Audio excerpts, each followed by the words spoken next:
Permettez-moi, frères et sœurs, bien-aimés en Christ, auditeurs, auditrices, de revenir sur un point particulier.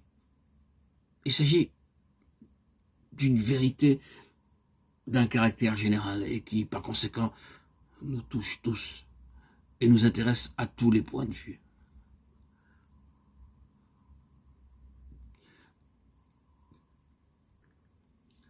Dans la pensée éternelle de Dieu, c'est l'onction. Et l'onction seule qui donne de la valeur à la vie. Ce ne sont pas les dons naturels ou acquis, ni ce que nous pouvons avoir hérité, ni ce que nous nous sommes appliqués à cultiver. Quand nous parlons de la valeur de la vie, nous ne pensons naturellement qu'à la valeur qu'elle peut avoir pour l'accomplissement du plan de Dieu. Et nous le répétons, ce n'est ni ce que nous avons de naissance, ni ce que nous avons acquis du fait de notre éducation qui donne à notre vie sa valeur fondamentale. Quel que soit l'emploi que par la suite Dieu puisse faire de toutes ces choses, elle ne constitue jamais une base essentielle d'appréciation en ce qui concerne le prix qu'il attache à notre vie. Cela ressort de toute évidence de ce simple fait, facile à constater.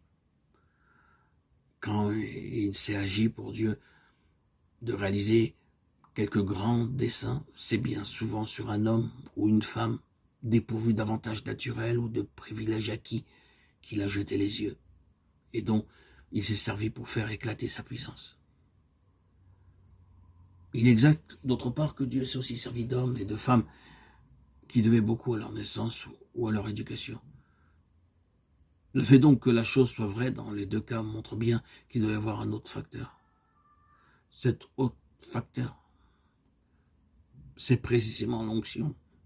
J'insiste donc, c'est l'onction. L'onction qui donne de la valeur à la vie. Et il faut que nous soyons clairs, une fois pour toutes, sur ce point essentiel. C'est très élémentaire, j'en conviens, mais je ne peux pas me faire à l'idée que c'est là quelque chose qu'il suffit de mentionner en passant. Non.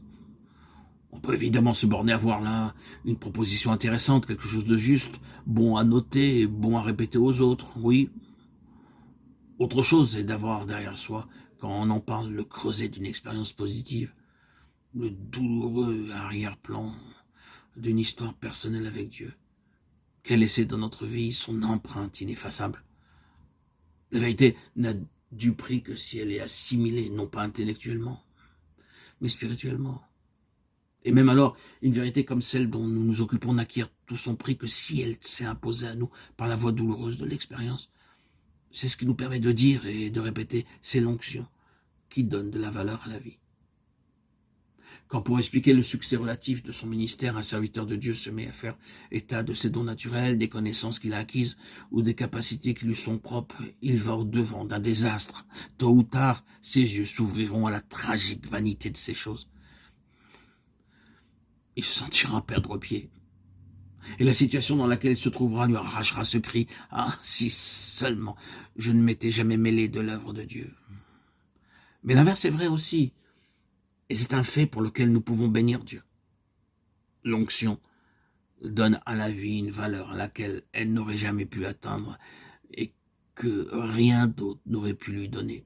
L'onction confère des ressources qui dépassent en degré et en nature tout ce que nous pouvons posséder de naissance ou hériter ou acquérir par les voies ordinaires.